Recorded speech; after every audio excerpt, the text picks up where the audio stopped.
Saya terakhir kali ngebatik tuh SMA. Oh. Ya, di pelajaran muatan lokal. Nah ini akhirnya ngebatik lagi.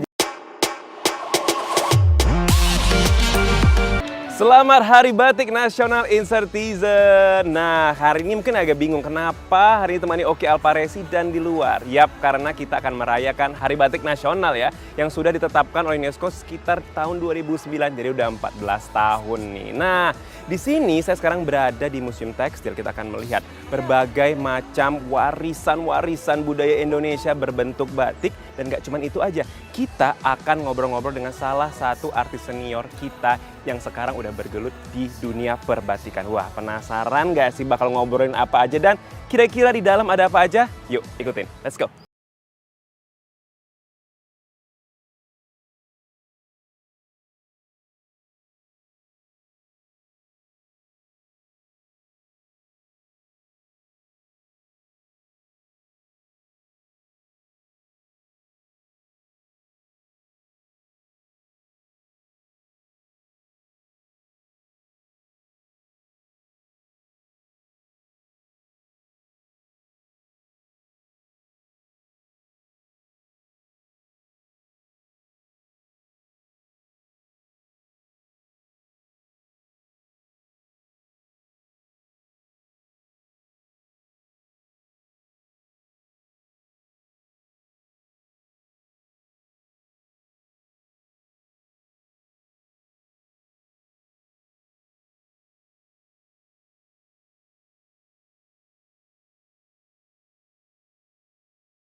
Dulu aja. Oke, di sini. Iya.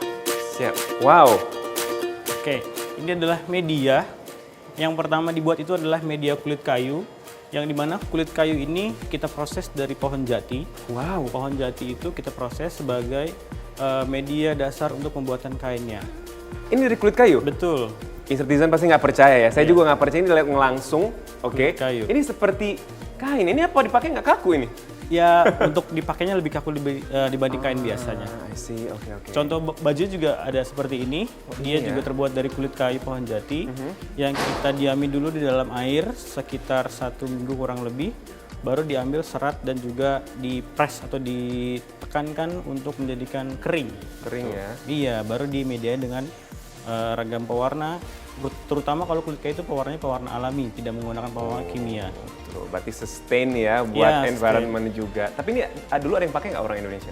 Ada, tapi umumnya itu kalau di daerah-daerah Indonesia itu lebih ke Kalimantan, Sulawesi, Papua, dan juga di daerah timurnya. Nah, di daerah-daerah Indonesia itu yang masih masih bisa melakukan hal ini adalah di daerah Sulawesi Tengah. Gitu. Dan ini motifnya memang khas dari salah satu daerah di Indonesia. Iya, Ini daerah betul. mana nih Mas kalau boleh tahu? Yang ini tuh dari Sulawesi Tengah, dari Kluwi. Wow, cantik sekali ya. Ya. Dan ini bisa membuat prosesnya itu sekitar 5 sampai 1 tahun. Buatnya? Iya, karena lama banget. 5 sampai 1 tahun? 5 bulan sampai 1 tahun. Wow, keren banget. Ini unik sekali, saya belum pernah ngelihat dan mendengar yang namanya bahan atau kain dari jati. Iya. Nah, terus mana lagi Mas? Kita lanjut ke yang paling ikonik juga di sini. Nah, yang ini adalah yang paling unik juga. Oke. Yang ini berasal dari Aceh, yang bernama Upuh Ulen-Ulen.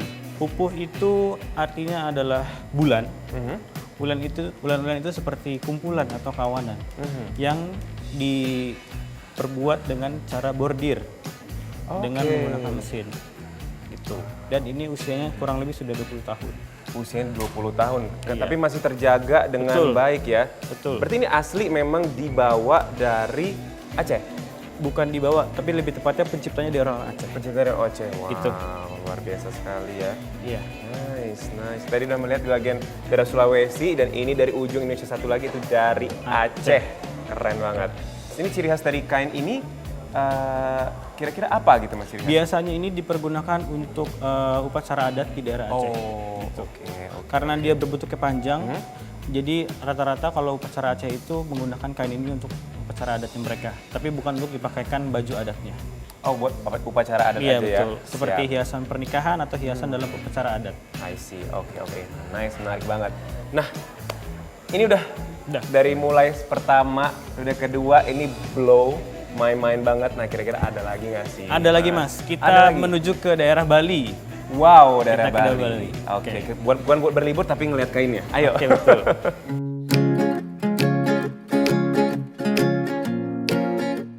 Iya. Oke. Sebentar Mas. Jujur saya ini nggak kebayang sama saya. Kirain Bali itu yang emas-emas yang biasa ditampilkan di penari-penari ya. Oh ya. Ini saya baru lihat nih. Ini apa ini Mas? Kain apa ini? Ini adalah kain idar-idar namanya. Idar-idar itu seperti menceritakan tentang Ramayana di adat istiadat Bali, khususnya di Hindu. Gitu. Nah, ini juga dipergunakan sebagai hiasan sebuah upacara adat dan ini menceritakan keseluruhan dari kisah Ramayana. Cuman setiap namanya itu berbeda-beda. Ada yang bernama idar-idar, ada yang bernama tebing, ada yang juga bernama tebing kisah. Kisahnya itu banyak banget Mas gitu. Idar-idar itu seperti kayak hiasan gitu. Oke. Jadi ini bukan dipakai di badan Bukan. ya? Makanya saya nggak pernah lihat ini Iya, pertama betul. kali. Jadi udah sering banget ke Bali tapi baru kali ini Iya. ngelihat Iya. kain khas ini. Dan ini berbeda juga dengan kain-kain lainnya. Ternyata ini memiliki cerita yang spesial gitu Iya, ya Mas betul. ya? Biasanya kan kalau daerah Bali itu dipergunakannya untuk kain untuk penutup rok untuk perempuan, baru yang laki-laki sebagai baju jubah dari dada sampai kaki. Gitu. Tapi ini untuk hiasan sebuah pernikahan. Karena ada sejarah nggak sih di balik dari masing-masing kain ini Mas?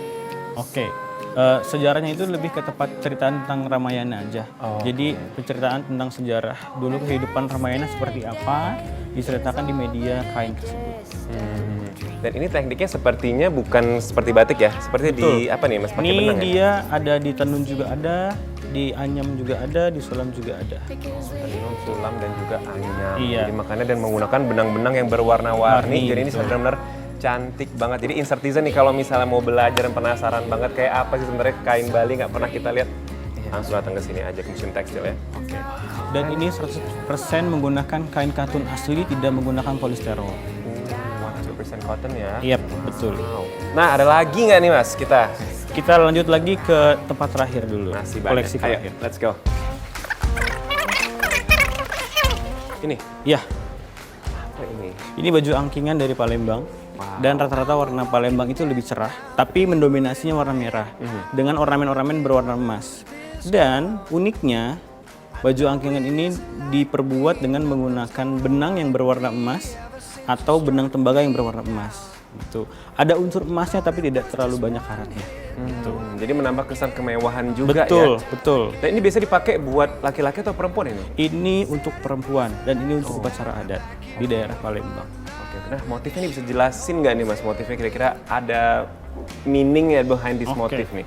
Karena warga Palembang itu warga yang kerajaannya itu menyunting kasta untuk perempuan, jadi meaning dari arti si pemakai baju ini adalah berwibawa untuk kaum-kaum perempuan yang ada di sana.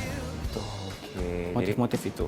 Dengan ornamen-ornamen atau payet-payet yang berwarna emas ini menandakan kalau misalkan perempuan itu harus bisa lebih berwibawa dari perempuan-perempuan yang lain. betul harus dihargain Betul. ya nggak sih? Nah, apa bedanya kalau sama baju yang pria? Nah ini kan perempuan nih ya, ada Iya. benang emasnya. Apakah laki-laki menggunakan emas silver? Nggak tahu. Apa bedanya kira-kira? Oke, mungkin kalau yang baju pria kita belum ada display di sini. Yang bedanya itu adalah dia tidak menggunakan sleting di bagian pundak atau punggung, melainkan dia langsung baju seperti kemeja. Oke. Dan dia itu payet-payetnya tidak rapat seperti payet-payet Yang wanita untuk ya? wanita, iya betul. Oke, berarti bedanya itu Desainnya, ada di ini ya? Iya, desain untuk penggunaan media pengikat baju ini tidak seperti wanita yang pakai sleting gitu. Oh, jadi itu beda. Jadi Dia dari menggunakan mulai kancing. Motif ya, motif sama kancingnya juga berbeda nih. Kita lihat sebelah sini ya. Ini memang Iya. ditaruh di belakangnya nih. Gitu. Iya, Jadi memang betul. khas banget seperti baju perempuan Betul. kebanyakan gitu ya. Iya. Wow, ini kita udah banyak banget ya dapat insight tentang kain-kain Indonesia yang nggak pernah saya lihat sebelumnya. Akhirnya saya tahu ketika datang ke sini. Oke, thank you so much Mas Fahri. Thank you juga Mas Oki. Jadi kalau misalnya Insertizen mau ke sini, temuin aja nih. Mas Fahri pasti akan ada di sini. Dan jangan khawatir, kita masih keliling karena bukan di sini aja tempatnya masih banyak lagi areanya harus kita eksplor. Nah, masih belum puas untuk berkeliling di museum sebelah tadi. Museum apa berarti Mas? Itu gedung utama. Kalau Yang ini adalah gedung galeri batik. Nah, bedanya apa itu Mas? Perbedaannya di sini adalah koleksinya itu lebih ke permanen. Jadi pergantian temanya itu tidak 3 sampai 5 bulan melainkan tahunan. Oh, oke. Nah, dan terus di sini nih ada koleksi-koleksi unik apa yang bisa Insertizen tahu nih di sini, Mas? Oke, jadi di sini adalah salah satu batik yang unik.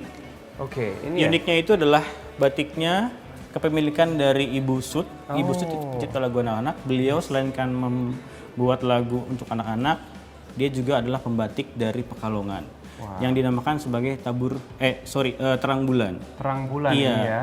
Karena posisinya itu pinggirannya itu seperti bulan yang diisi dengan hiasan-hiasan, lalu tengahnya itu kosong, cuman aja sedikit-sedikit hiasan sendiri.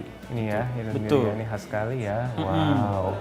Nah, selain itu ada apa lagi nih Mas? Selain ini memang cukup legendaris sekali ya, karena dari seorang pencipta lagu anak-anak tadi, Ibu Sud tadi ya. Ada apa lagi Mas di sini? Oke, kita masuk ke daerah batik Sumatera. Nah, Sumatera tuh ya, karena ini daerah saya. Saya pengen tahu koleksi, saya kira tuh batik kan hanya ada di Pulau Jawa aja ya. Karena Sumatera juga ada ya? Ada.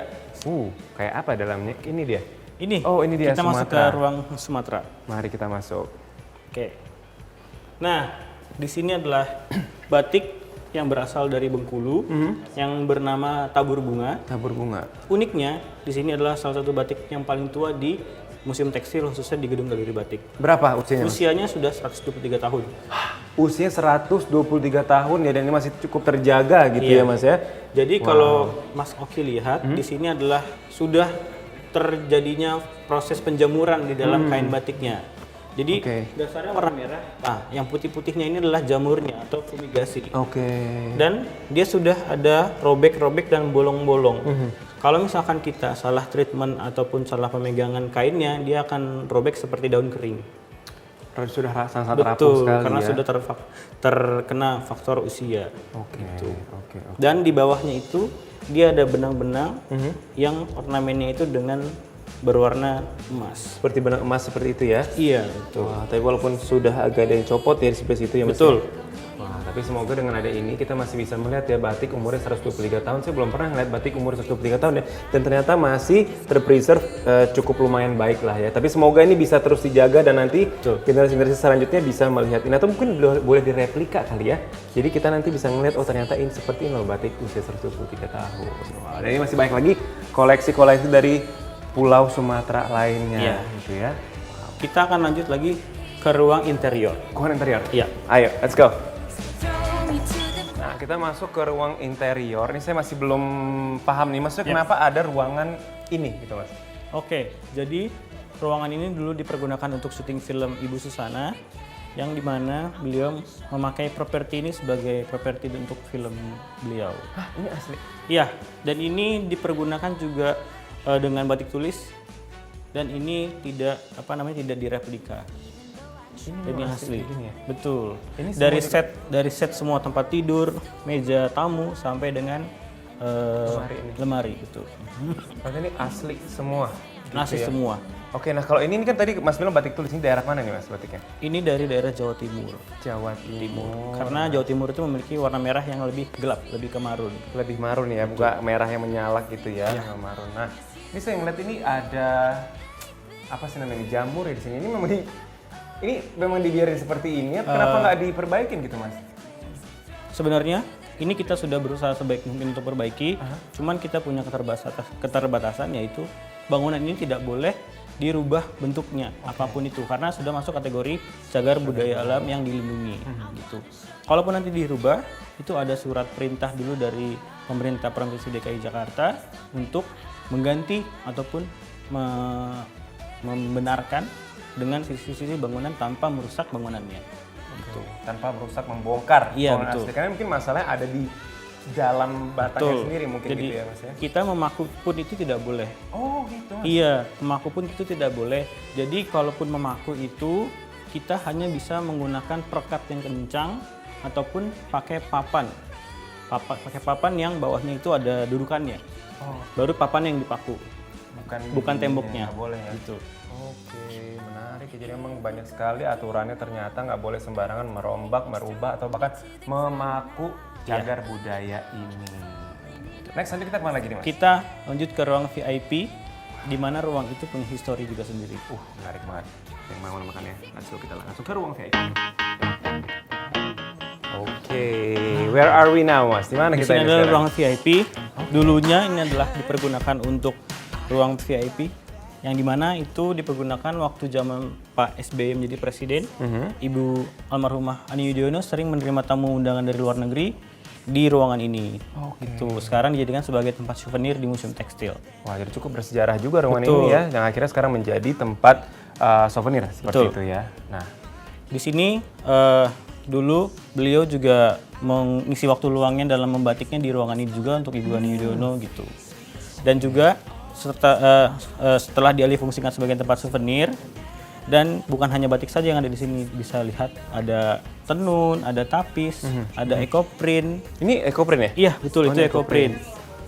Itu ekoprint. Di sebelah sini ada tenun gitu. Wow, luar biasa Dan ya. juga udah ada media yang dipergunakan adalah untuk pakaian ataupun pembantu dalam kain untuk pesta segala macam gitu. Nice. Nah, selain ini ruang VIP yang memang sangat bersejarah ini, ada apa lagi sih Mas yang menarik? Oke. Mungkin insertisan di rumah nih harus tahu juga nih di sini. Jadi salah satunya itu ada lagi Taman Pewarna Alam. Taman Pewarna Alam itu memang kita tanami adalah buah ataupun pohon-pohon yang bisa menghasilkan warna alami dalam proses pewarnaan kain batik. Contohnya itu pohon kesumba, dia bisa menghasilkan warna jingga atau oranye. Terus pohon mangga, yang diambil itu bisa buahnya atau batangnya bisa dijadikan warna hijau. Kembang teleng yang warna biru itu, ya, kembang teleng. betul, dihasilkan dari bunganya menghasilkan warna biru. Dan juga ada lagi ruang wasra. Ruang wasra itu adalah ruangan untuk penyimpanan alat-alat pembuatan kain tenun. Jadi namanya adalah alat gedokan, yang dimana rata-rata itu dari Indonesia Timur, Sumba, Lombok, segala macam. Dan yang terakhir itu ada tempat penopo batik, di mana penopo batik itu untuk pengunjung umum ataupun pengunjung rombongan yang bisa mengikuti workshop membatiknya, gitu. Wow, jadi banyak sekali ya aktivitas yang bisa dilakukan di sini. Selain tadi melihat koleksi tekstil juga, kemudian juga ini ada koleksi, ternyata saya baru tahu ada eco-print juga, ada tapis dan segala macam yang bisa insertisan di rumah untuk nikmati ketika weekend jalan bingung kemana, bisa langsung ke sini ya kan. Nah, seperti yang saya tadi juga gak cuman melihat batiknya, tapi saya juga akan belajar bagaimana cara membuat atau proses membatik itu seperti apa. Sulit nggak Mas? Susah gampang. Susah gampang. SSG ya, susah Tapi menyenangkan. gampang. Tapi menyenangkan ya. Udah, langsung aja kita ke sana. Let's go. Oke. Mari Mas. Silakan.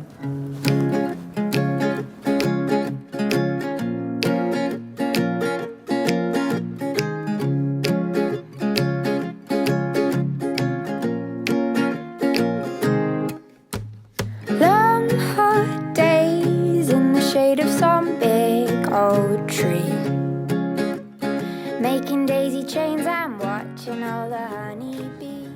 Yes, tadi setelah kita keliling-keliling ke Museum Tekstil ini nggak lengkap kalau misalnya kita nggak buat tekstil itu sendiri, yaitu adalah membuat batik. Nah, ini saya memilih motif apa nih, Megamendung namanya Mas ya? Betul, Megamendung dari daerah Jawa Barat. Dari daerah Jawa Barat. Nah, ini berarti ini Megamendung berarti ini adalah awan-awan gitu berarti ya? Betul, Mega itu artinya awan, mendung itu artinya hujan. Oh, oke. Kalau Mas nih Saya apa nih? motifnya kawung. Apa itu Kawung itu dari daerah Jawa Tengah.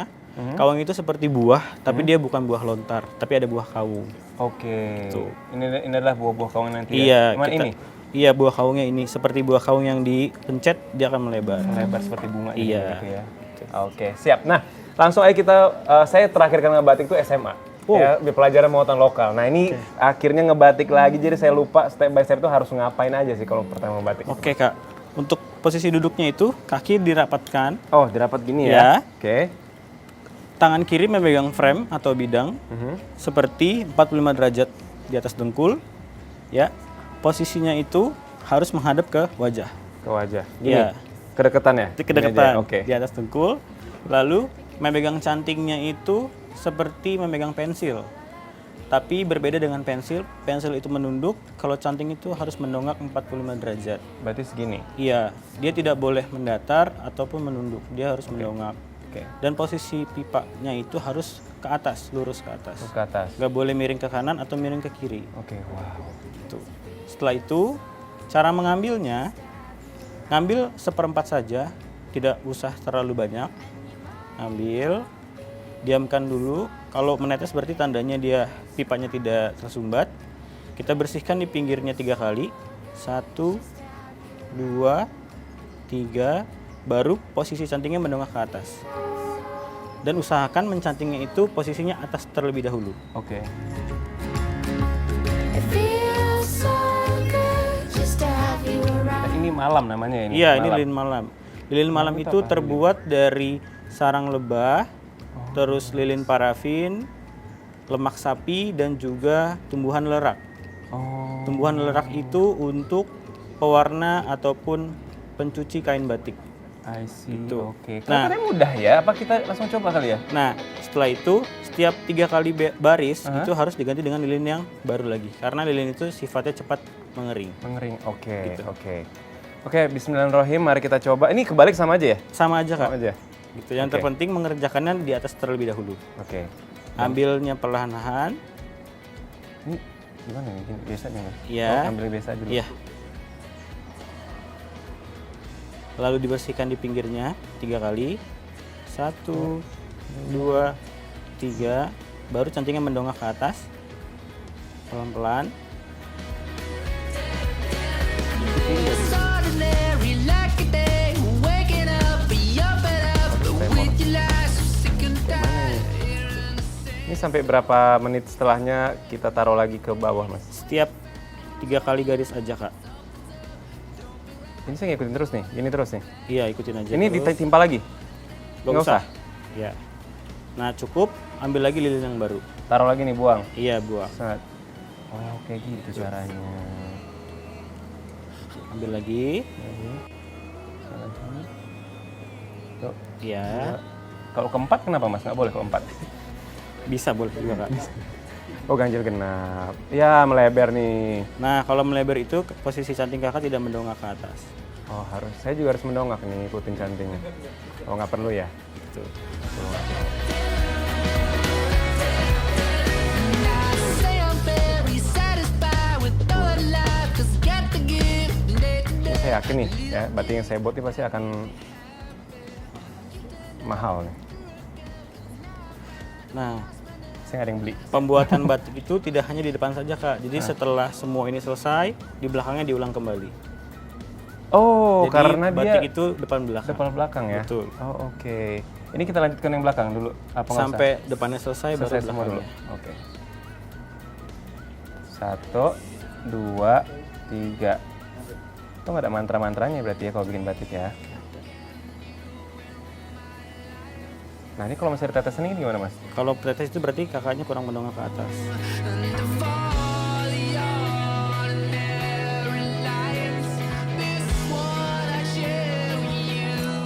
Ini berarti nggak boleh buru-buru ya bikin batik ini ya? Iya, Kak. Lebih nyamannya kakak nempel frame-nya di atas dengkul aja. Nah, Nah, nih. Alhamdulillah setengah, setengah jadi. Kira-kira tapi nanti kita lanjutkan lagi ya. Nah, menurut Mas ini kira-kira untuk 10 out of 10 ya kali ya? untuk Mas, ya? terakhir waktu SMA bikin muatan lokal bagus sih, Kak. Yeay, tepuk Dicoba tangan dulu untuk dong. For the first time. For the first time bagus ya. Gak ada drips atau tumpahan-tumpahan. Catat. Tuh, gak ada drips. Karena seperti tumpahan itu tandanya cantingnya itu masih kurang mendongak. Tapi kalau yang melebar-melebar seperti ini, dia itu pembersihannya kurang rapi. Kurang rapi. Iya. Oke. Kalau yang kering-kering ini, dia waktunya sudah diganti, kakaknya masih melanjutkan lagi. Masih lanjutkan. Wow. Tapi lumayan lah ya Iya, untuk lumayan orang lah. yang pertama kali. 9 lah dari 10, Kak. Wah, 9 out of 10. Wah, nih kasih goceng lo deh. Oke, Oke. next stepnya apa lagi nih, Mas? Nanti kalau ini? misalkan ini setelah semua jadi, dan depan belakang sudah jadi semua, lalu ini akan dililin parafin di pinggir-pinggirnya. Dililin parafin itu untuk dijadikan sebagai frame atau bingkai. Oke. Setelah itu baru diwarnai. Warna. Ya, diwarnai dengan cairan naftol. Naftol itu untuk pengikat warna kimia untuk ke kainnya. Baru dipilih warna mau merah, biru, kuning, coklat, dan lainnya. Setelah itu baru prosesnya direbus. Nah, direbus itu fungsinya untuk melepaskan atau melorotkan lilin-lilin yang tadinya berwarna coklat menjadi berwarna putih. Gitu. Jadi dasar kainnya misalkan mau diwarnain biru, nanti pattern atau corak-coraknya menjadi warna putih. Yes, Insert Season tadi kita udah keliling-keliling pokoknya ya, udah ngeliatin macam-macam batik, kita lihat dalam museum tekstil seperti apa, dan sampai kita udah ngebatik dan cara-cara step by step batik seperti apa ya. Jadi semoga tayangan kali ini bisa menambah pengetahuan kita semua dan menambah kecintaan kita terhadap budaya Indonesia. Sekali lagi selamat Hari Batik dan sampai jumpa di acara selanjutnya. Bye-bye. Bye.